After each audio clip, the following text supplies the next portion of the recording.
ആ കോലം വരുന്നുണ്ട്. എന്തിനാ വരുന്നത്? കടം വാങ്ങാനേക്കോ വരവ് കണ്ടിട്ട് തോന്നായി. ഇവിടെ മുക്കത്തെ കാട്ടി വില കുറവായിരിക്കും എല്ലാത്തിനും. ഞാൻ ഇവിടെ വിലക്കുറവാണ് പറഞ്ഞിട്ടാണല്ലോ ഇങ്ങോട്ട് വന്നത്. ലാസ്റ്റ് കട ആയിക്കും. അയാളെ സ്വഭാവം തന്നെ അങ്ങനെ. പോയാൽ എന്താ വേണ്ടി? Orange 2 kilo. 2 കിലോന് എത്ര വില? ഓറഞ്ച് 2 കിലോ 100 റുപ്യ കേട്ടോ. 2 കിലോ കേട്ടോ.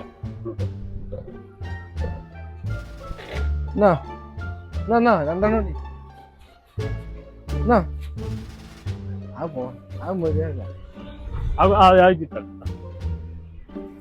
ഒന്നുകൂടി തൂക്കം ക്ലിയർ ആക്ക്.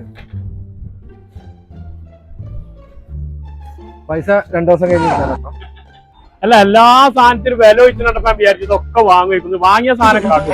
2025 300 ഇവിടെ തരാണ്ട്. 26 നന്നായിക്കോളൂ. മൊത്തം ടോട്ടൽ പൈസ ഒന്ന് നടക്കും. ആദ്യത്തെ എത്രയല്ലേ? 300. അത് ഞാൻ തരാം കേട്ടോ. ആ തന്തന്റെ അടുത്ത് പൈസ കിട്ടിയ പറച്ചിലൊക്കെ ഒരു പൈസ